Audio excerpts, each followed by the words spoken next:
Steve here. It's the show where I answer your questions, and this week my first question comes from Bruce Bartup. What would you do if we fixed it so that all the you had to ask questions one week were in haiku form? A. Reply in haiku. B. Reply in prose. C. Limerick. D. Emigrate. E. Other.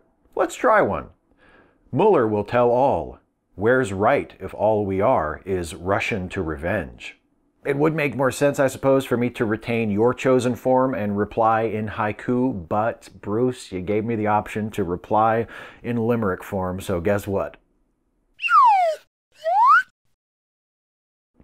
Something like, with Mueller's continued inspection of crimes around last year's election, we must not forget our most serious threat is of homegrown, not foreign complexion. And I wrote that, by the way. I didn't just come up with that off the top of my head. Just so you know, I'm good. But I'm not that good. Cayley Burke, I'm an atheist, but I try to understand religions, why people follow, what they get from them, stuff like that. In some ways, I kind of feel envious of the comfort many find in their faith. My question relates to Christianity. Jesus' teachings, as far as I have learned from attending a Catholic school and perusing the Bible on occasion, basically boils down to the core tenet, love your fellow man, or in colloquial terms, oh, hey, don't be a shit, yeah? There is stuff about keeping God in your life and feeling the love of God and stuff, but I feel that's probably mostly faith stuff. But why is that core teaching so inconsistently followed by some very vocal Christians? While I have met some extremely lovely Christians, I've also met and heard from some very vile ones too that have strayed extremely far from the whole love everyone message, perverting it and tainting Christianity as a whole into something about fear and hate. What was an admirable message has become fuel for the worst of humanity. Any thoughts on why this happens? Well, generally speaking, it's what we always do. we take something that at its center could be used for tremendous good, and then we pervert it and we warp it and we turn it into something else.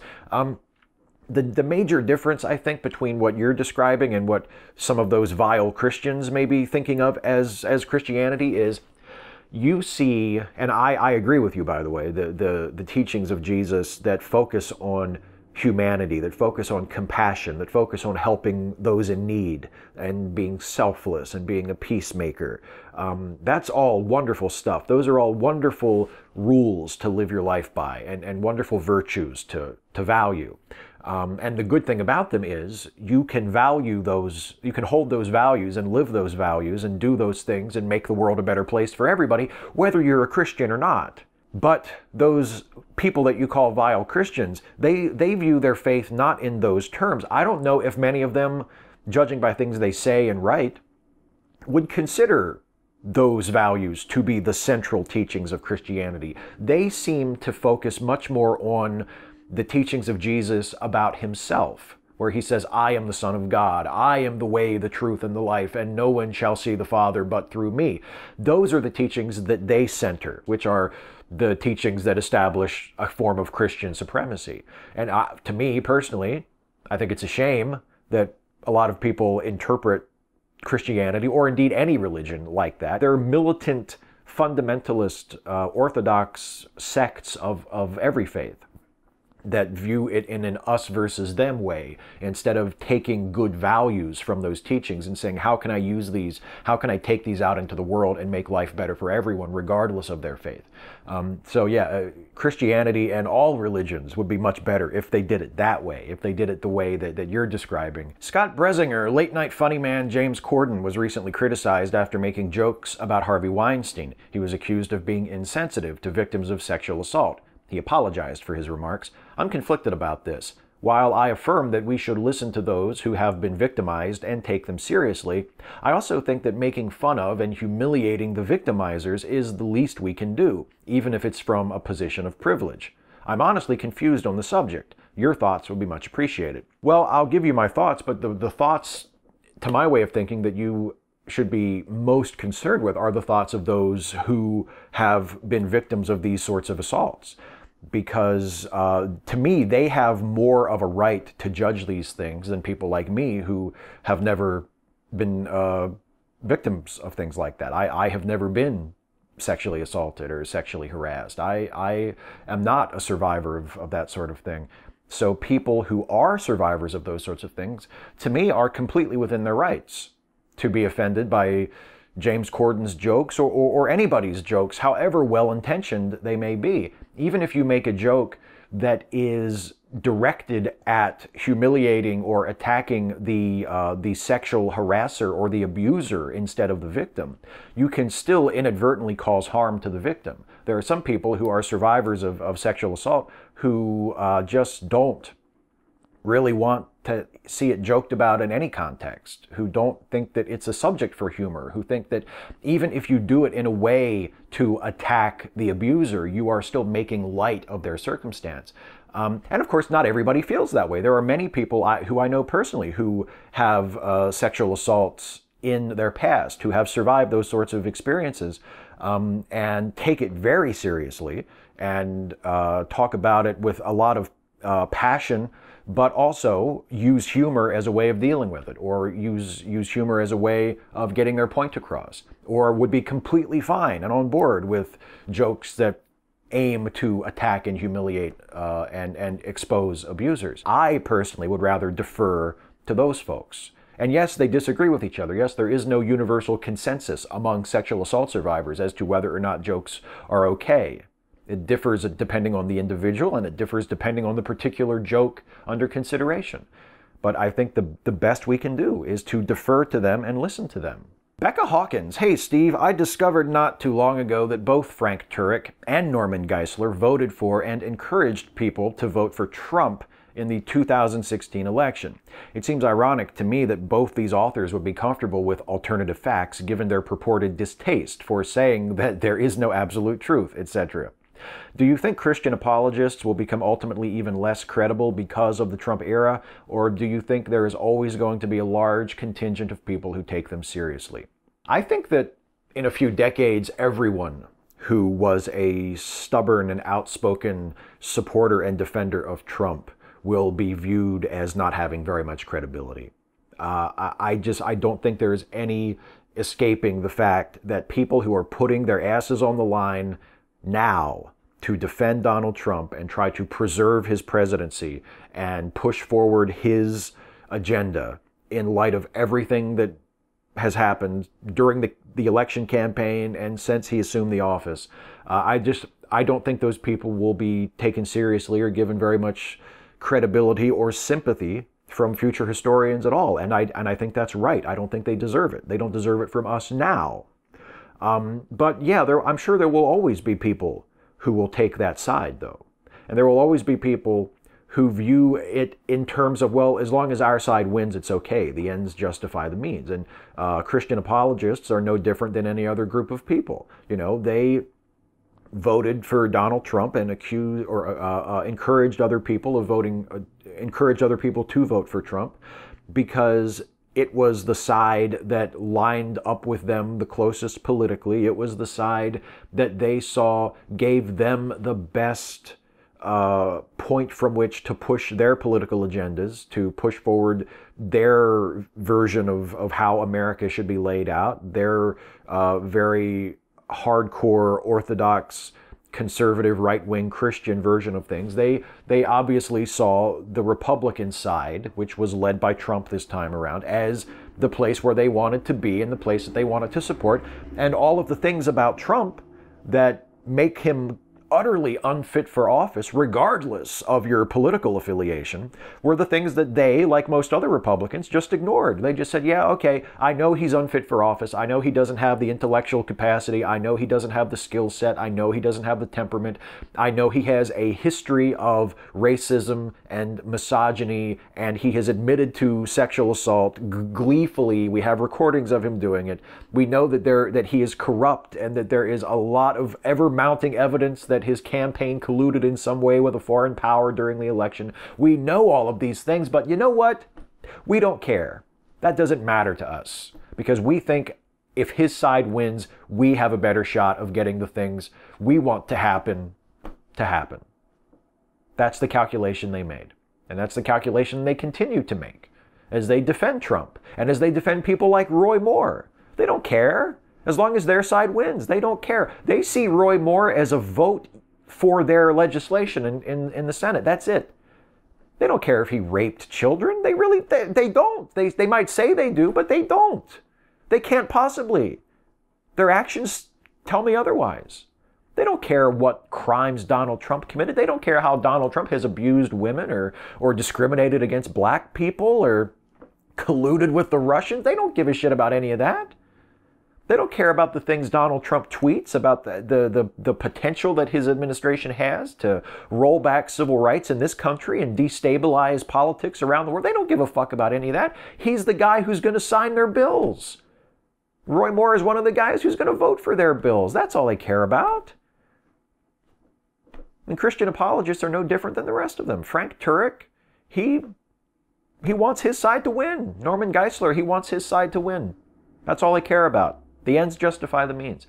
And those sorts of people do tend to be discredited in history, you know, as the years roll on and we get a little bit more perspective and we can look back and go, oh, holy shit, what was going on back there, when we have a little bit of separation from the events.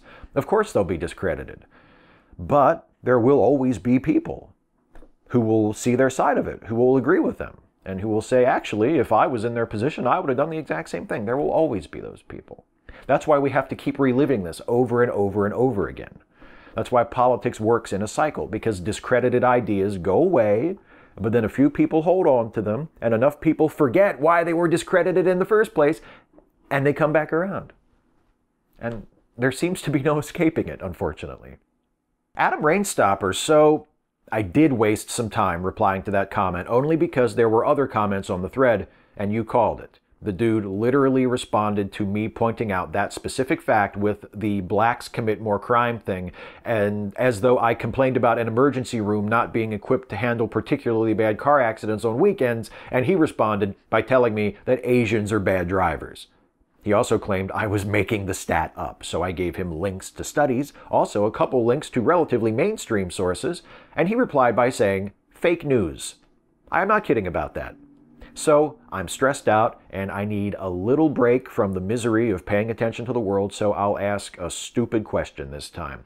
Every week you do these and you end up reading so many oddly spelled names. Are you confident that you pronounce them all correctly? Not at all.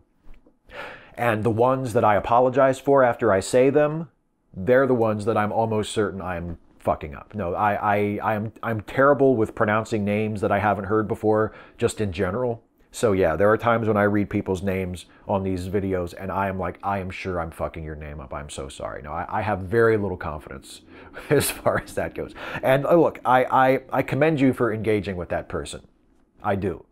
I'm sorry that it turned out that way. I'm sorry that they wound up being a brick wall. That happens a lot. That's why I said it's probably a waste of time, because in my experience and in experiences of other people that I've seen on social media and stuff who try to wade in and engage with people in these arguments, most of the time it turns out to be a waste of time. People aren't interested in being persuaded, you know, off of their position, and that's a shame.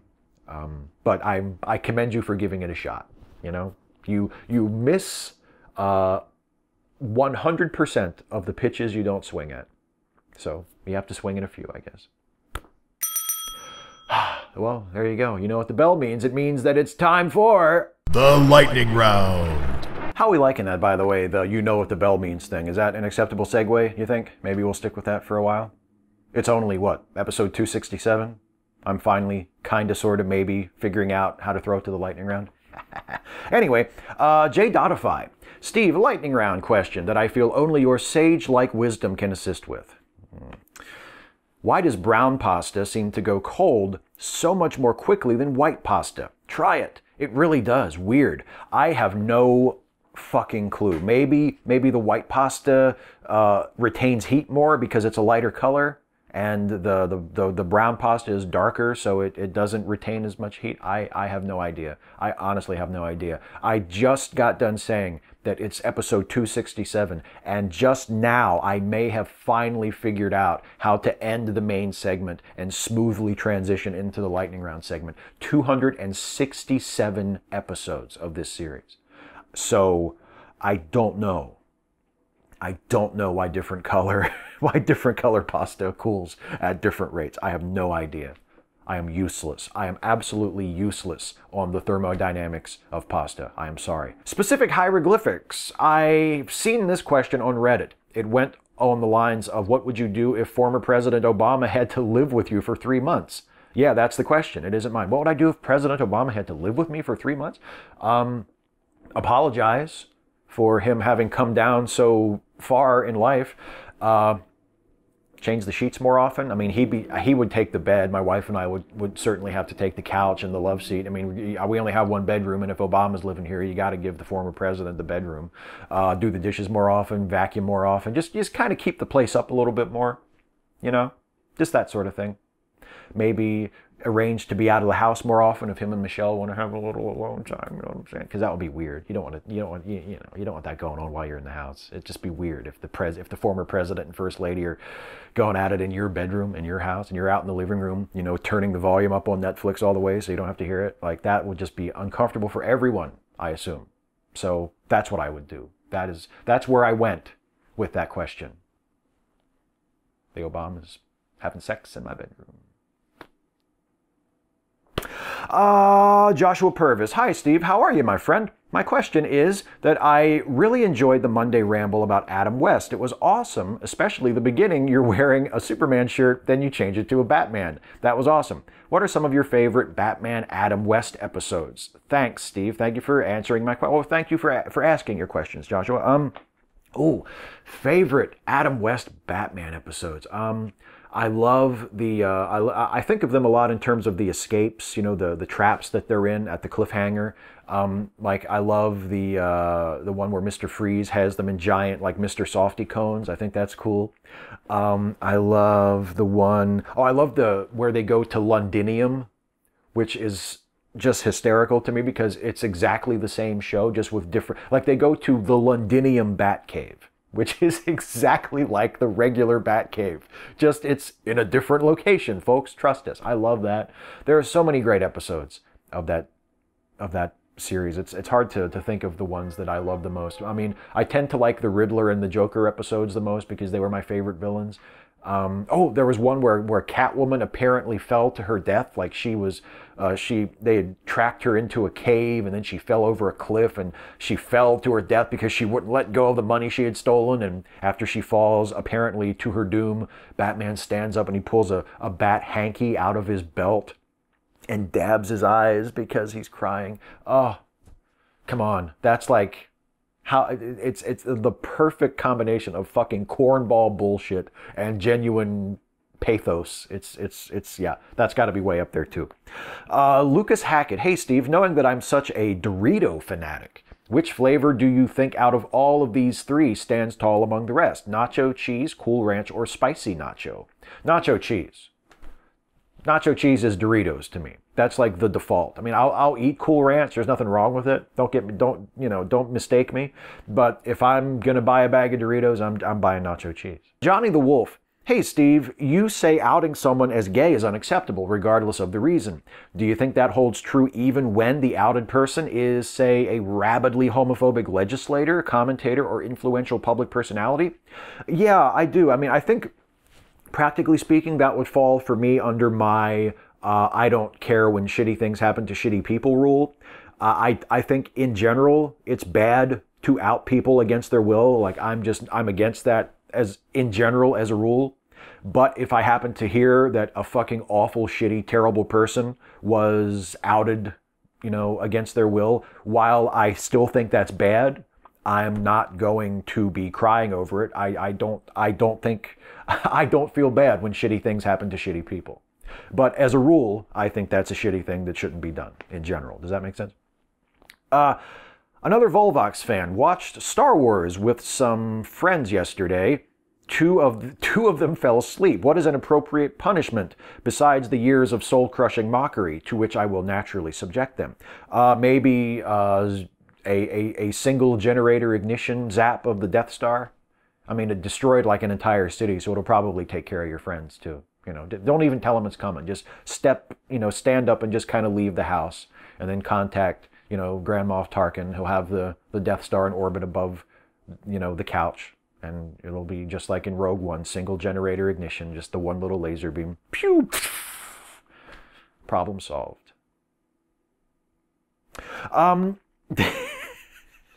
I really don't give a shit. I don't care if people like Star Wars or not. Dave Edwards, what about outing an atheist without their permission? Happened to me with some family members. I thought I had revealed my lack of faith and confidence. Yeah, I just don't think it's okay. If someone tells you something in confidence, especially if it's something very personal about themselves that they don't want to get out, then you shouldn't tell people. Like, I feel like that's just kind of a rule. Isn't that part of the social contract? If I tell you something, especially if it's something very personal about myself, and I say, you know, just between you and me, or don't tell anybody about this, I'm saying this in confidence, like, then respect that. Don't tell other people about it. Yeah, absolutely. If it counts, if it's outing you as an atheist as opposed to something else, sure, it's not a good thing.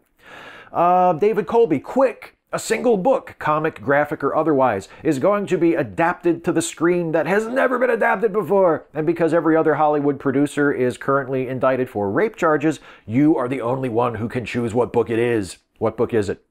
The Amazing Adventures of Cavalier and Clay. It's been in development hell for like 10 years or something. And I would love to see a good movie made of that book. So there you go. Jeremy Miller, do you think it's strange that in 2016, someone believing there was a child sex ring in the basement of a pizza shop in Washington, D.C. run by Hillary Clinton burst in and started shooting up the place? But in 2017, allegations come against Roy Moore of pedophilia, but they won't do anything about it? I mean, on the one hand, it does seem strange, but on the other hand, it really doesn't. It goes back to what I was saying in response to Becca's question a few minutes ago about Christian apologists supporting Trump. I mean, look how much people were willing to overlook about Trump and are still in many cases willing to overlook about Roy Moore just because they want their side to win. People will see what they want to see and will willfully ignore what they want to willfully ignore if it means that their side comes out on top. Matt Machado. Hey Steve, 8 years ago this coming Monday, November 20, I first brought my dog Misty home from the shelter as a foster and eventually adopted her, becoming her parent. Can you wish us a happy gotcha day? Absolutely. Happy gotcha day, Matt and Misty. Oh, I hope it's been a good 8 years. I hope you have many, many more long, wonderful, happy years together. That's awesome. Happy Parents Day. Crowbro. Hey Steve, I just started training to be a pro wrestler. It's super fun, by the way. How the school works is the advanced students teach the newest students the basic moves. At my last class, there was only 2 advanced students to help the new students. One was a woman, and I quickly asked to work with the male student because I was uncomfortable getting physical with a woman.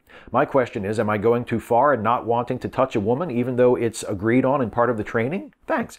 No, if you're not comfortable with it, I think it's fine. I think you probably did the right thing, especially in your early phase of training. You probably don't want to do something that'll make you that uncomfortable, and you would want to work with an instructor that you feel comfortable working with. What you should do, though, for the future is keep an eye on both of them and see who's the better wrestler, who's the better worker, who's the better teacher. And if it turns out she is a better teacher than he is, then maybe that would be the point where you can say, man, if I really want to be a good wrestler, I should, get over my apprehension and I should get comfortable working with her. That would be my advice. Ahoy Irno, my mother-in-law has an actual stuffy doll, not joking. Every time I see it, it reminds me of you. Can I sleep with it? That's between you and the dog, my friend. You talk over this thing with that other stuffy, and if he's okay with it and your mother-in-law is okay with it, then you know what? It's not my business. It's not my business.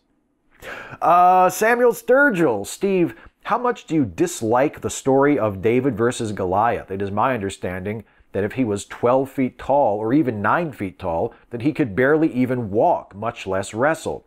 Yeah, it's a preposterous story, like many Bible stories are preposterous, but I mean, it's a great metaphor in our culture for the underdog defeating the superior opponent, and I think that's one of the great stories in history. It's one of the great forms, the underdog rising from obscurity and defying impossible odds and beating the unbeatable opponent. That's a great story. In that sense, I don't have a problem with it at all. But if you want to get into the technical details of it and take it literally, and then yeah, of course, a 9 foot tall or 12 foot tall person they probably would not be as formidable as you might think, because they would have a lot of difficulty getting around, and a smaller person would probably be able to kick their ass pretty easily. That's the last question. That's it for the lightning round. It's time now for the shout out. As I have referenced here and there in this video, and as no doubt many of you are all too aware, a lot of talk recently has been centered on sexual harassment, sexual assault and abuse in the United States in various levels of our culture, including in our popular culture and our political culture.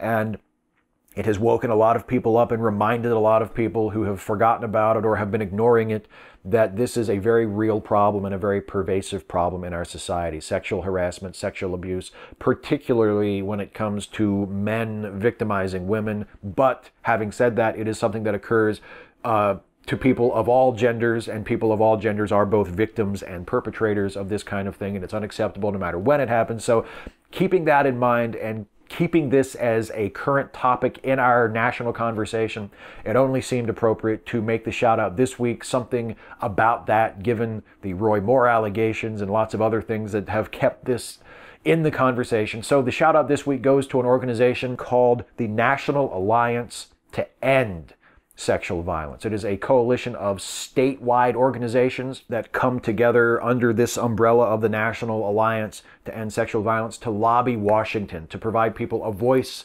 in the halls of Congress, to push for legislation, to change policy, to promote changes not only in our law, but also in our culture and our way of thinking. Given the fact that because of the Roy Moore allegations, and just today as I'm recording this, because of the allegations against Al Franken, this is something that is still on everybody's mind, and rightly so. We should be thinking about it. We should be talking about it. We should be exposing people who commit these crimes and holding them to account and demanding accountability and responsibility from people and from the people they answer to. So if you want to learn more about the organization, you can go to endsexualviolence.org. If it seems like your cup of tea, if it strikes you as a good organization, maybe even throw a couple of bucks their way, because they do important work and it ain't free. So that is the shout out this week. I also want to remind you, as always, get your tickets right now for the Atheist Conference in New York City, TAC, next year, July 6, 7, and 8, 2018, at the beautiful 4-star Roosevelt Hotel in New York City. You can go to theatheistconference.com to see a list of speakers, to buy your tickets, to register your room at the hotel at a fantastic discount rate. I hope that you can all join me and a bunch of our friends next year for TAC in New York. It's really going to be something special, the Atheist Conference. And as always, I want to remind you of the Lemme Listen family of podcasts. These are podcasts that are created by my very good buddy Jason Harding, and I particularly want to draw your attention to the Late Seating podcast, which is the movie review podcast that Jason very kindly allows me to co-host with him. And it's a podcast where we take a fresh look at classic movies, at movies that have a reputation of either being good or bad, and we give them a fresh review, we make fun of them, and we decide whether or not, in our opinions, the movies deserve whatever reputations they have, whether those reputations be as a classic or as an absolute abomination of the cinematic art form. You can listen to our most recent episode, which was our review of the Michael Jordan Bugs Bunny vehicle Space Jam, and you can get ready for next week's new episode, which will be a review of the 1980s classic sci-fi time travel comedy Back to the Future, a big favorite of a lot of folks, I know, and an episode that we've been looking forward to doing for quite some time. So next week is our review of Back to the Future. Go ahead and watch Back to the Future sometime this week if you haven't seen it for a while, so you'll get all the jokes and you'll know what the hell we're jabbering on about. And you can listen to all of the episodes of Late Seating and all of the episodes of all of the other awesome Lemme Listen podcasts by going to lemmelistenpodcast.com. That's it for me, everybody. I am out of here for another week. Thank you all so much for watching, and thank you specifically for your questions, because I couldn't do this without those questions. So please do leave a comment on this video asking me your question for the next You Had to Ask video, because that's the way it works. And in order for this to happen, you have to ask. So please do leave a comment on this video asking me your question for next time. I will answer as many of your questions as I possibly can. Nothing is too serious, nothing is too silly. And I'll see you next time, folks. Take care. Hey folks, one more thing before I go. I hope you enjoyed this video. If you did, please like, share, subscribe, and also consider helping me to make more videos like this one by supporting this channel through Patreon. You can go to patreon.com/Steve Shives to become a patron. See you next time.